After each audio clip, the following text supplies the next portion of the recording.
આ સમયે પ્રભુના નામને ફરી એકવાર ધન્યવાદ આપીએ છીએ. આજે સાંજે પ્રભુની પાસે આવીએ છીએ. પ્રભુના વચનમાંથી થોડી બાબતો આપણે જોવા માંગીએ છીએ. એ પહેલાં આપણે પ્રાર્થના કરી આપણા મસ્તકો પ્રભુની હજુરમાં નમાવીએ. સર્વસમર્થ અને સનાતન ઈશ્વર પિતા પ્રભુ પરમેશ્વર, અમે તમારા પવિત્ર અને મહાન નામને ધન્યવાદ આપીએ છીએ, તમારી કૃપા માટે, દયા માટે, સત્યતા માટે. પ્રભુ વિશેષ અમે પ્રાર્થના કરીએ છીએ આજની આ અમારી નાની સંગતને આશીર્વાદિત કરજો. અમે જે વચનો શીખીએ એ વચનો દ્વારા પ્રભુ તમે અદ્ભુત અમારા જીવનમાં કૃપા આપજો. અમે બદલાઈએ, નવા થઈએ એવું તમે થવા દેજો. પ્રાર્થના પ્રભુ ઈસુ ખ્રિસ્ત નામથી માંગીએ છીએ, આમેન. પ્રભુના લોક તરીકે વલો આપણા જીવનમાં ઘણી બધી વખત આપણે સંબંધો આધારિત પ્રશ્નોનો ને પડકારોનો સામનો કરીએ છીએ. વલો ઘણી બધી વાર આપણે સંબંધો કેવા રાખવા જોઈએ, કેવી રીતે એ સંબંધોની અંદર આગળ વધવું જોઈએ, કયો સંબંધ સારો કહેવાય, કયો સંબંધ ખરાબ કહેવાય, કયો સંબંધ અયોગ્ય કહેવાય, એ ઘણી બધી બાબતો વિશે આપણે વિચારને ચિંતા કરતા હોઈએ છીએ. પરંતુ વાલાઓ, પ્રભુનું વચન કહે છે કે ઉત્પત્તિના પુસ્તકની અંદર કે માણસ એકલો રહે તે સારું નથી ને એટલાને માટે ઈશ્વર તરફથી એ સ્ત્રીનું નિર્માણ કરવામાં આવ્યું. પરંતુ વાલાઓ, ફક્ત પુરુષ અને સ્ત્રી નહીં, પરંતુ એ પુરુષ એટલે કે પતિ અને પછી પત્ની અને ભાઈઓ ને મા બાપ ને કુટુંબ ને આખા કુટુંબની એકબીજા સાથેની જે સંબંધની એ સમજ ખરેખર પ્રભુના રાજ્ય માટે એક અદ્ભુત ને યોગ્ય સમજ હોવી જોઈએ. પ્રભુના વચનમાં ઉત્પત્તિના પુસ્તકની અંદર 45મો અધ્યાય અને એમાંથી આપણે પ્રભુના વચનમાં થોડીક બાબતો સમજવા માંગીએ છીએ. પ્રભુના સેવક યુસુફ કે જેમને બહુ નાની ઉંમરમાં પોતાના ભાઈઓ દ્વારા વેચી દેવામાં આવે, પોતીફારના ઘરમાં એક ગુલામ તરીકે યુસુફને લાવવામાં આવે અને પછી યુસુફને જ્યારે પોતીફારના ઘરમાં એક સ્ત્રી દ્વારા એક પરીક્ષણ કરવામાં આવે અને છતાં પણ યુસુફ એ પરીક્ષણમાં ન પડે અને જેલમાં નાખી દેવામાં આવે અને ત્યારબાદ પ્રભુ યુસુફને એક અદ્ભુત જગ્યા પર મિસરના અધિપતિ તરીકે, એક મુખ્ય માણસ તરીકે એ પ્રભુ એને સ્થાપિત કરે.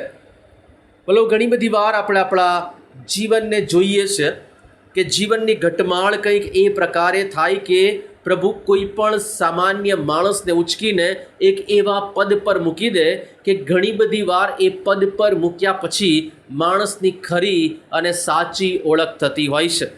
અબ્રાહમ લિંકન એ પ્રમાણે કહે છે કે જો કોઈ પણ માણસની આત્મિકતાને અથવા તો કેવા પ્રકારનો માણસ છે એ શોધવું હોય તો તમે એને ફક્ત પાવર આપી દો, સત્તા આપી દો, અધિકાર આપી દો, થોડાક જ વખતમાં એમાંથી ખબર પડશે કે આ માણસ કેવો છે. પ્રભુના વચનમાંથી યુસુફના જીવન વિશે જે આપણે બાબત જોઈએ છીએ તો પ્રભુનું વચન કહે છે એક એવી પરિસ્થિતિ છે કે જે યુસુફને વર્ષો પછી એના ભાઈઓ મળે છે અને એના ભાઈઓ તો ખોરાકની શોધમાં એ મિસરમાં આવેલા છે અને મિસરમાં આવેલા ભાઈઓને એ યુસુફ મળે છે. મેં હમણાં કહ્યું એ પ્રમાણે ઘણી બધી વખતે સંબંધોમાં આપણે સંબંધોની કિંમતને સમજી શકતા નથી, પરંતુ અહીંયા પ્રભુનો સેવક યુસુફ એ આટલા બધા વર્ષો પછી જ્યારે એના ભાઈઓ મળે છે એ પરિસ્થિતિને આપણે જો જોઈએ તો વિચાર કરવા જેવી પરિસ્થિતિ છે. બોલો, પ્રભુના વચનમાં જે પહેલી બાબત આપણે સમજવા માંગીએ છીએ, જે લખવામાં આવ્યું છે 45મો અધ્યાય તેની પહેલી કલમમાં, અને યુસુફ પોતાની પાસે સર્વ ઊભા રહેનારાઓની આગળ દીવો સમાવી ન શક્યો અને તેણે મોટેથી કહ્યું કે મારી આગળથી પ્રત્યેક માણસને બહાર કાઢો. વાલો, પહેલામાં પહેલી બાબત એ છે કે આ જગ્યા પર માનો કે તમે ને હું હોઈએ અને સમયોની ને સંબંધોનો વિચાર કરીએ તો આપણે જગ્યા પર પહોંચ્યા પછી પહેલો વિચાર એ કરીએ કે હવે ઊંચા સ્થાન પર છું અને આ લોકો નીચા સ્થાન પર છે, એટલાને માટે હવે મને ગમશે એવું વર્તન હું આમની સાથે કરીશ અને બદલો લેવાની એક અદ્ભુત ઝંખના આપણામાં જાગે અને આપણા મોં પર એક હાસ્ય આવે. એની જગ્યા પર પ્રભુના વચનમાં લખવામાં આવે છે કે યુસુફ એ લાગણીશીલ બની જાય છે. પહેલી બાબત જે વિશ્વાસી જીવનની છે કે વિશ્વાસી જીવનનો મતલબ એ નથી કે પથ્થરના હૃદયનું થઈ જવું, પ્રભુને પ્રેમ કરવો, પ્રભુની વાતને પ્રેમ કરવો, પ્રભુના વચનને પ્રેમ કરવો, પ્રાર્થના કરવી, બસ એટલું જ પૂરતું નથી, પણ નિયમિત જીવનમાં લાગણીશીલ હોવું એ પણ બહુ જરૂરી છે. તેણે બદલો લેવાની વૃત્તિની જગ્યા પર પ્રભુનું વચન કહે છે એને હાસ્ય આવવું જોઈતું હતું, અટ્ટહાસ્ય આવવું જોઈતું હતું કે હવે ખરી મજા આવી છે. એની જગ્યા પર પ્રભુનું વચન કહે છે કે આ માણસ એ દુઃખી થાય છે, આ માણસ એ રુદન કરે છે. અને આ લખવામાં આવે છે તે દીવો સમાવી ન શક્યો અને પછી કહેવામાં કે બધા માણસોને મારે આમની આગળથી બહાર કાઢો.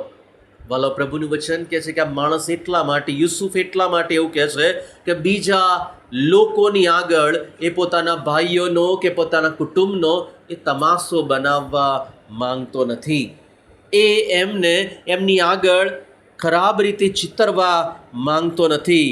વર્ષો પહેલાં યુસુફને વેચી દેવામાં આવેલો, ઘણો સંઘર્ષ થયો હશે, ગુલામ તરીકે જીવ્યો, જેલમાં ગયો. પરંતુ વાલો, પ્રભુનું વચન કહે છે કે આ યુસુફે પોતાની જાતને જે અંદર હૃદયમાં છે, મનમાં છે, એ કહેતા પહેલાં એ જગ્યાને ખાલી કરાવીને એક અદ્ભુત વિવેકનું ઉદાહરણ આપ્યું કે ખરેખર પ્રભુએ યુસુફને યોગ્ય જગ્યાએ મૂક્યો છે. બીજી બહુ મહત્ત્વની બાબતમાં પ્રભુનું વચન કહે છે, ઘણી બધી વાર આપણે આપણી લાગણીઓ પર કાબૂ નથી કરી શકતા. હવે કાબૂ કઈ લાગણીઓ પર કરવાનો છે?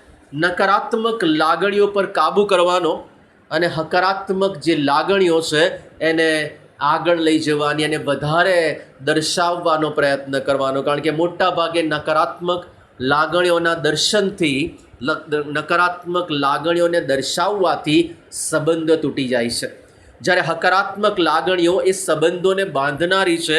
અને આ પ્રભુના વચનમાં લખવામાં આવ્યું બીજી કલમમાં, અને તે પોક મૂકીને રડ્યો, તે મિસરીઓને અને ફારૂનના ઘરનાએ સાંભળ્યું. તેણે પોતાની જાતને, પહેલી કલમનો છેલ્લો ભાગ છે, યુસુફે તેના ભાઈઓને પોતાને ઓળખાવ્યો ત્યારે તેની પાસે કોઈ નહોતું. વાલો, આ યુસુફની એક અદ્ભુત બાબત છે કે જે બાબતમાં આપણને જોવા મળે છે કે પ્રભુનો સેવક એ અદ્ભુત રીતે પોતાની નકારાત્મક લાગણીઓ, કદાચ એને પણ, એ પણ માણસ છે અને એને પણ વિચાર આવ્યો હશે કે હું કેવી રીતે બદલો લઈ શકું. પરંતુ પ્રભુનું વચન કહે છે યુસુફની પર યહોવાનો હાથ હતો.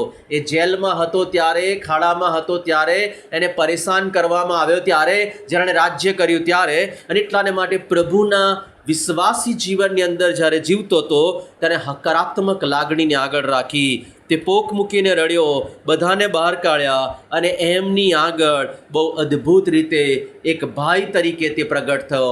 મિસરના અધિપતિ તરીકે જો પ્રગટ થયો હોત તો કદાચ તે તેમનો સંહાર કરત, એમને મારી નાખત, એમને ખતમ કરી નાખત. પણ જો એ યુસુફ એવું કર્યું હોત તો આજે આટલા બધા હજારો વર્ષો પછી હું ને તમે આ જગ્યા પર, આ ઓનલાઈન સેવાની અંદર આપણે એની વાત ન કરતા હોત.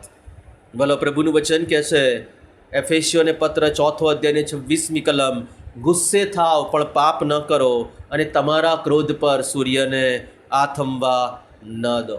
વારાઓ, ઘણી બધી વખત પ્રભુના વચનમાં જે બાબતને લખવામાં આવે છે એ તો ક્રોધના વિષયમાં છે. જ્યારે કોઈક વ્યક્તિ આપણી વિરુદ્ધમાં ખોટું કરે, આપણને ચોક્કસ ક્રોધ આવે છે, ગુસ્સો આવે છે, તકલીફ થાય છે. નીતિવચન 29:11 કહે છે, મૂર્ખ માણસ પોતાનો ક્રોધ બોલી બતાવે છે, પણ ડાહ્યો માણસ તેને દબાવીને સમાવી લે છે. ડાહ્યાપણાની, એ ડાહપણની વાત છે જે પ્રભુના વચનમાં લખવામાં આવી. અને લાગણીઓને કાબૂમાં રાખવી એ જીવન મરણનો પ્રશ્ન છે. જગતમાં ઘણા બધા યુદ્ધો જે થયા એની અંદર માનવીય લાગણીઓ આહત થવાના લીધે થયા છે.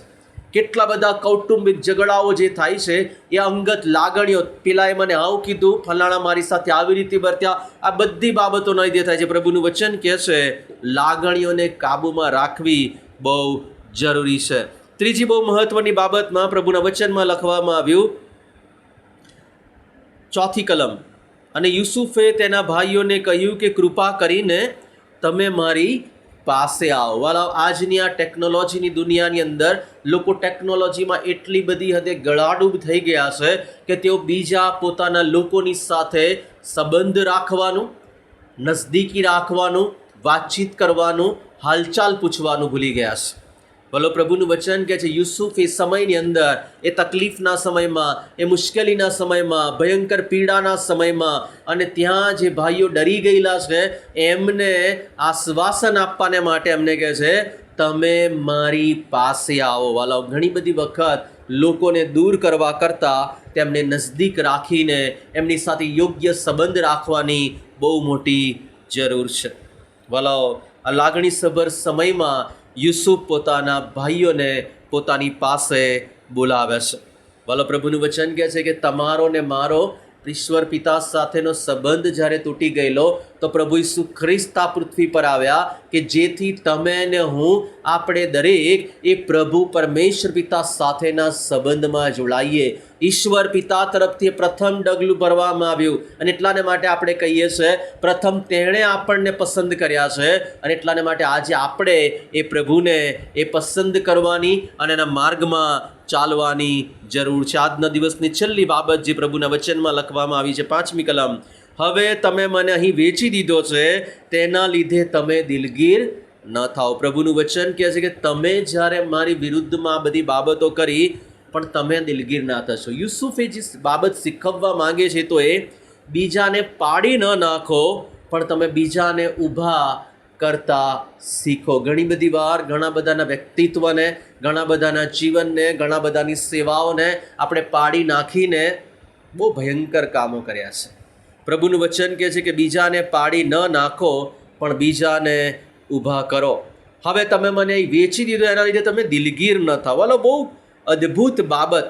એની સંપત્તિ, એનો હોદ્દો, એની તાકાત, એનું સામર્થ્ય જોઈને બધાને લાગ્યું હશે કે આ માણસ બદલો લેશે, પણ આ માણસ તો દિલાસો આપી રહ્યો છે. ભલો, વિચારવાની જરૂર છે કે ઘણી બધી વાર આપણા અંગત સંબંધોની અંદર આપણામાંથી ઘણા બધા લોકો આગેવાન થવાની દોડમાં સામેલ છે. ઘણા બધાની ઈચ્છા અને યોજના છે કે મને યોગ્ય રીતે મારી સાથે વર્તવામાં આવે, મને આગેવાન સમજવામાં આવે, હું આમ કરી શકું, તેમ ઘણું બધું વિચારીએ છીએ.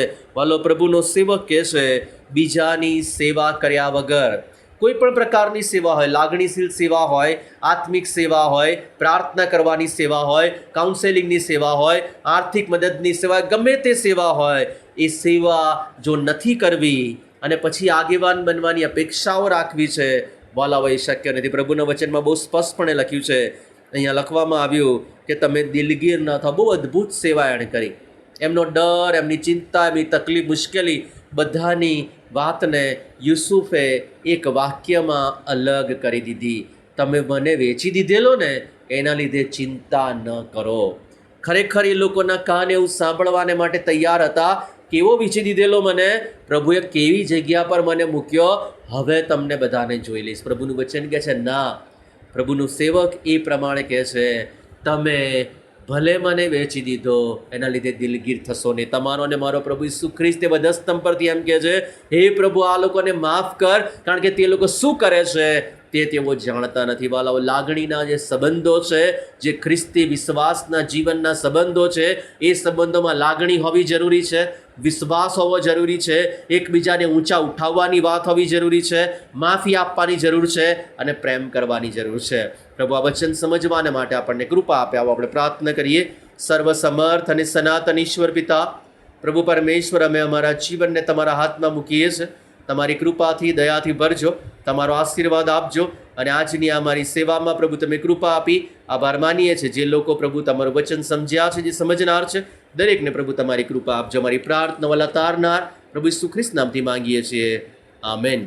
હવે આપણા તારનાર પ્રભુ ઈસુ ખ્રિસ્તની કૃપા, દેવ બાપનો પ્રેમ, પ્રભુ પરમેશ્વર પિતાની સંગત આપણા સર્વની સાથે હમણાંથી સદા સર્વકાળ સુધી હોજો. આમેન.